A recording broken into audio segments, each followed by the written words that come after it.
In case you are new to my channel, my name is Clarice Smith and I am an interior designer and eXp realtor, and my passion is in empowering you to design your life. These are just 5 of the design practices that I would love to see change. Leave me a comment below and let me know what design practices you would love to see people stop doing. Tell me why. Number 1, seating, scale, and placement. One design practice that needs to stop is in open concept floor plans where all of the furniture is crowded into one tiny space. This may be a tiny space as in all shoved into a corner, everything shoved up against a wall, or it's grouped in the center of the room. It's huddling around this little 5x7 rug in the middle of a very large open concept room. The first step is to get a rug that is the appropriate size for the room that it's going in, because if you have a 5x7 rug in a 15x15 room, it is going to look ridiculous.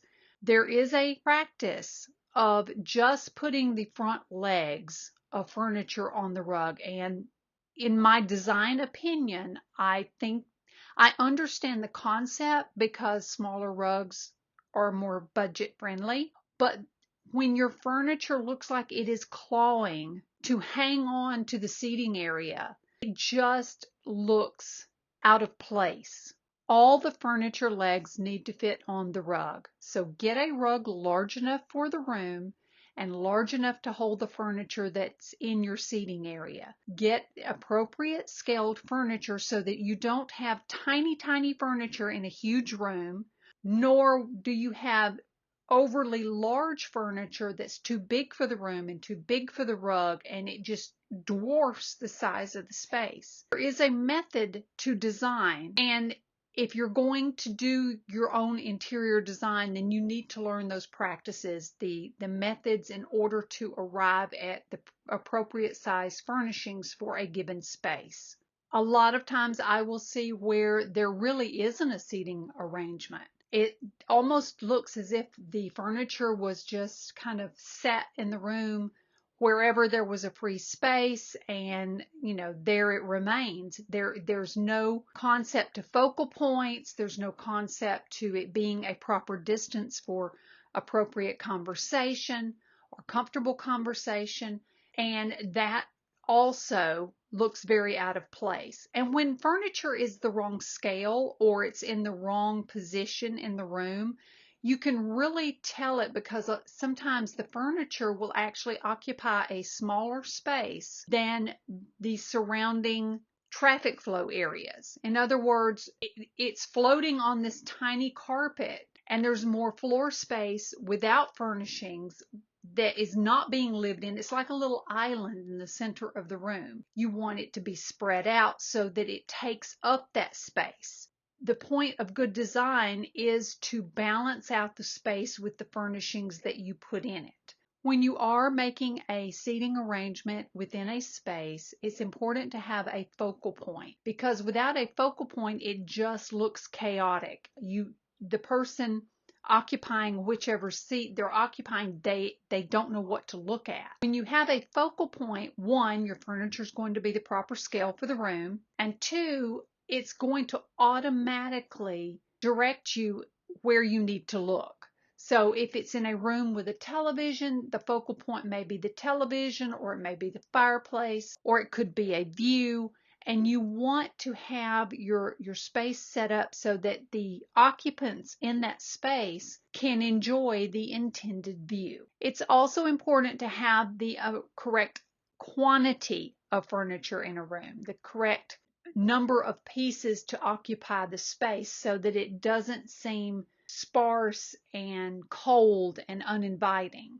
You can just feel when a room is right. One last thing I want to mention about space planning is, in the open concept rooms, obviously structural support is necessary, and sometimes you will have a space where it's not a beam, but it's where they've opened it. Well, it is a beam, but it's an enclosed beam that's, say, within the ceiling plane, because they've opened up this space and they've sheetrocked over where the support beam is. And that support beam may or may not be in the proper place as far as placing your furniture. So you don't want to use that beam as a guide saying, I can't have the back of my sofa go any further back than this beam that's on the ceiling because that's where it is. The truth of the matter is sometimes these open concept houses that we find on the market in some cases are just traditional homes with the walls opened up and a support beam put in. So they were never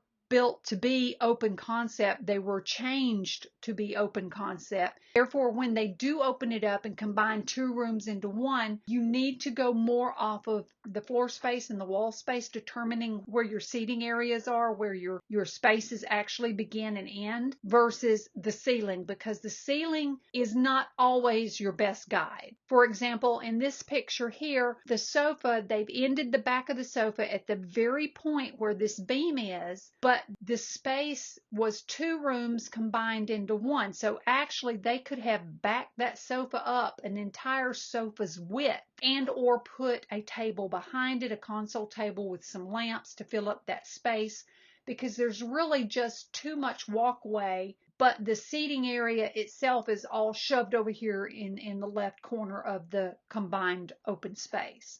And it looks off balance. So make sure that you have the appropriate scale furniture and the number of pieces and the size of the rug, and that's going to set you up for a space that is well balanced. The second design practice that needs to change is ceiling light placement and scale. Many times, especially in new construction, you will find the ceiling light, such as in a dining room, in the exact center of the room, and you would think this would be the perfect place for it and it would make the most sense. But depending on if there is a buffet, if you intend to have a china cabinet in the room, depending on the shape of your table, depending on where the doors and the windows are, this will truly determine where your light fixture goes. Now, obviously, if it's new construction, they're not building this custom to you where you have expressed all of this, or it could be, but let's just say in the general realm of new construction, they're built for everyone. So it may be in the center of the room. In that case, unless you intend to adjust it to suit some particular table shape or size, it would be best just to choose your furnishings that will fit in the space and then keep it balanced, because otherwise you will end up with a table that might be too large and it throws off the location of the light, and then it will end up hanging not in the center of your dining room table but off to one side or the other. The scale of the light is important as well.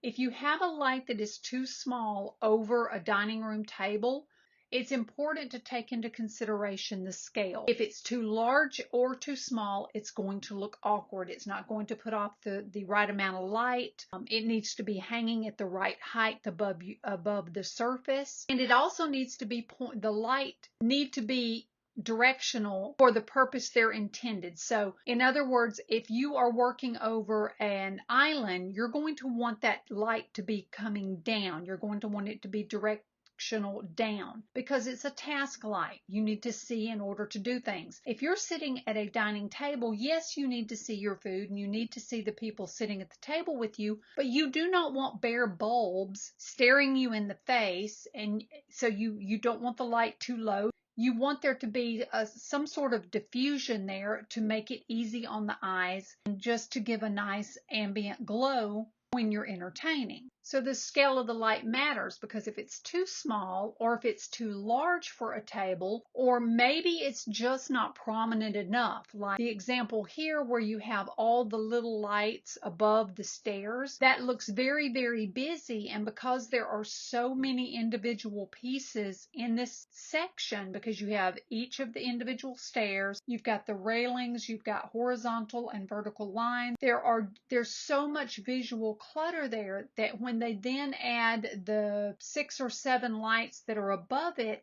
one, they're rather small, and two, they're similar in color to the staircase and the wood and everything. So they just sort of group and blend into this visual clutter rather than being prominent or making a statement. And then just as big of issue as having the wrong light or the wrong scale of light is to not have one at all. When you neglect to place some form of a chandelier or pendant above a dining table, in most cases it makes it look disjointed. The light fixture above the table, your eye goes from the floor to your chairs, to the table, to the light, to the ceiling, and they all visually connect. They ground each other out so that the table doesn't look like it's a floating island in the middle of your room, and then the light fixture depends on the table and the chairs because it's anchored by those items. You want to add a chandelier above your dining table, above your breakfast table, give you that continued sight line and make the visual connection. It's very important because otherwise it just looks unfinished. Keep in mind that your ceiling fixture may not always be centered in the room. If it's centered left to right or short side to short side, it may not be centered end to end, because that will also depend if you have a buffet or some other piece of furniture there. Then you would come off of that and start your measurements to create the center, which is where you would then put your table. So your light fixture may be in the center of the ceiling one way or the other, or not at all. It could be off to the side because there may be a door that you need to go in and out of, so therefore you're going to have some traffic flow, and it may end up being to the side one side or the other of your room. A light or pendant can also help you create a space within a space. So if you're in an open concept room, or say a studio apartment, or just in a room and you want to set aside a little space, a chandelier over a table can create a space within a space, and although it's part of the overall room, it also designates and says this space serves a different purpose. Another thing to be mindful of is the slope of the ceiling and the fixture you choose to go on that ceiling. Too many times I go into a space and there will be a flush mount fixture attached to a sloping ceiling, and it's not one that is self-leveling. So it's not on a chain, it's not on a rod that has the ball where the fixture comes down and levels itself. It's literally pointing the light. The bottom of the light fixture is just pointing off diagonally across the space. This is completely wrong, so don't do that. You want to have a light that's going to self-level in some way, whether it's with a chain or, like I said, with a rod and the ball, which you normally find like in a fan. It allows it to pivot and it hangs straight. In one of my dining rooms with the sloped ceiling, the light fixture that I had to use at the time was, in all intents and purposes, too small for the table. So the intention was to add 2 lights. But at the same time, I was putting in beams and a wood ceiling, and I wanted to have the flexibility to have 1 light or 2 lights or 3 lights, because I wasn't sure at the point of doing the ceiling, I wasn't sure exactly what the fixtures were that I would ultimately end up choosing. I had the carpenter route out a channel in the wood that would sit over the electrical channel of where I could plug in the light. So I could have put 1 chandelier in the center and then directional lights on either side. I could have put 3 chandeliers. I could have put 2, whatever I found worked in the space, or whatever I wanted to change it out to. I could have done it without having to make new holes in the ceiling. So I thought that was a very good solution for that particular space, and it might possibly work for you as well if you are dealing with a similar ceiling, or if you're not quite sure what the light fixture is you want and it happens to be under a beam. Design practice number 3 that needs to stop. Tile, shape, material, and placement. Tile is a fabulous product. It is very versatile. People have installed it on floors and walls, countertops, ceilings, porches, interior, exteriors. It is a wonderful product. A practice that has become way too common is using the exact same tile that is used on the floor and putting it in the shower and around the tub surround. It does come in many different formats, but can we please just stop this? Whatever happened to the time when people used interesting tile and actual wall tile with the vibrant colors and shapes and patterns and mosaics and murals and all of the different things that gave it class and visual interest? When floor tile is used on the floor and on your shower and on your tub surround, it makes your home look like a flip. And that is not a compliment. Again, I understand the concept behind it because overall floor tile tends to be cheaper than actual wall tile.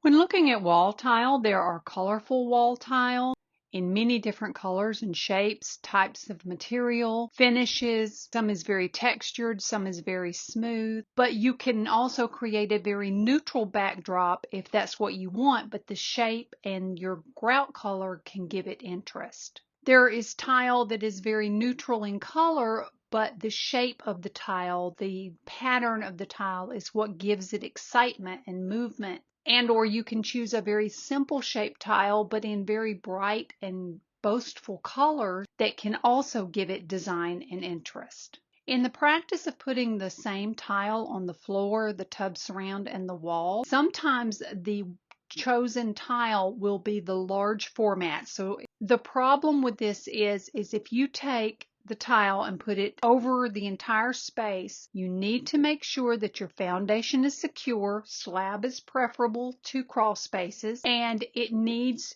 to have absolutely no give to the space. Because if you put large format tile on a crawl space and there is any movement of the subfloor on the joist, then it can crack. Large format tile is more prone to breaking and cracking than the smaller tile that is traditionally used. Because in the smaller tile, you have the grout lines, and therefore when it's being put down, it kind of can be adjusted over all the little nuances and change of level. With the large format tile, you have the tile set under it that is supposed to make up the difference in your levels. But if there is any give in the joist or in the subfloor, it can cause that tile to crack. And if it's over the walls and the floor, you're more prone to have separation of grout lines as the space may expand or contract if it has wood studs and wood subfloors and so forth. So that is something to be aware of. There are many examples of using the tile on the floor and on the walls of the shower and the tub, and I've not found any examples that I felt like were that pretty. They get the job done, they serve the purpose, but there's nothing to give it any uniqueness or any design, any real design. It's just a grid of tile. When you are installing tile or other types of materials in a space, keep in mind of what actually goes together. For example, in this particular image, you see what appears to be a concrete or stone wall.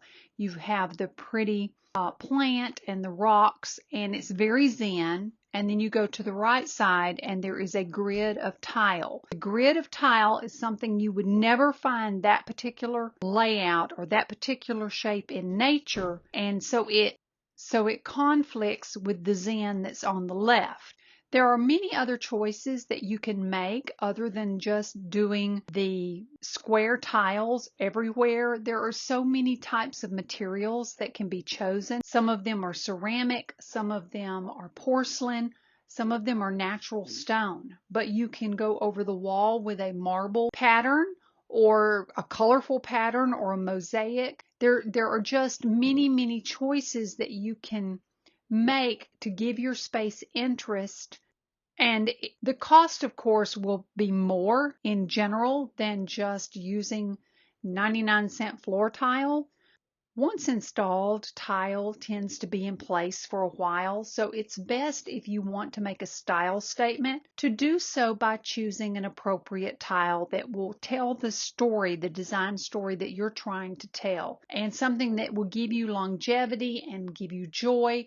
Not a design that you just went with because it was easy because it was there, because it is something that is commonly practiced, even if it's not something that is very aesthetically pleasing. There are just so many choices you can make in the shapes of tile and the color of tile and the materials. You can choose to go with something that is glossy, honed finish. You can go with a large format, or you can go with a small, say a hexagon pattern or a herringbone pattern or subway tile. There are just so many choices that you can make, and when the default is using just basic modeled porcelain tile everywhere, that is a very lazy design. And it goes for other spaces in your home as well. Your go-to should not be floor tile. Your go-to should be something that makes a statement about your design aesthetic. Design practice number 4 that needs to change: flooring material placement.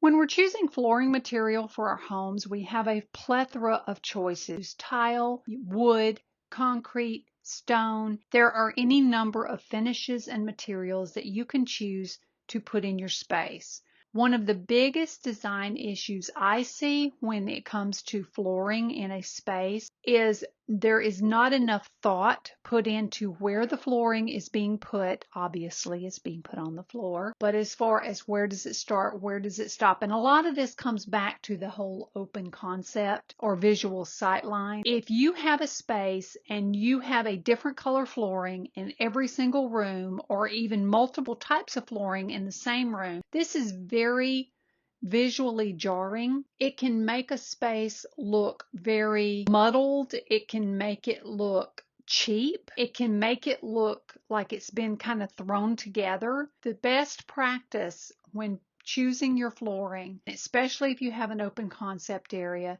is to choose one flooring and take it throughout the space. And there is some practice of, well, if you can close the door and you can't see it, and therefore you can do whatever you want in the rooms that you can close off. Yes, that's true, but it doesn't make it look any less chopped up. If you were out to purchase a home and you walked in and every single room had a different, even if they're closed off, every single room had a different flooring. One had pine floor, and another one had walnut, and another one had a really dark black rubbed floor, and maybe another one had a tile. Instead of it flowing and feeling cohesive and feeling like quality, it would probably feel like someone had gone out and bought every sample sale flooring material they could get and just threw it down in the space. To give a space a very aesthetically designed feel to it, the best practice is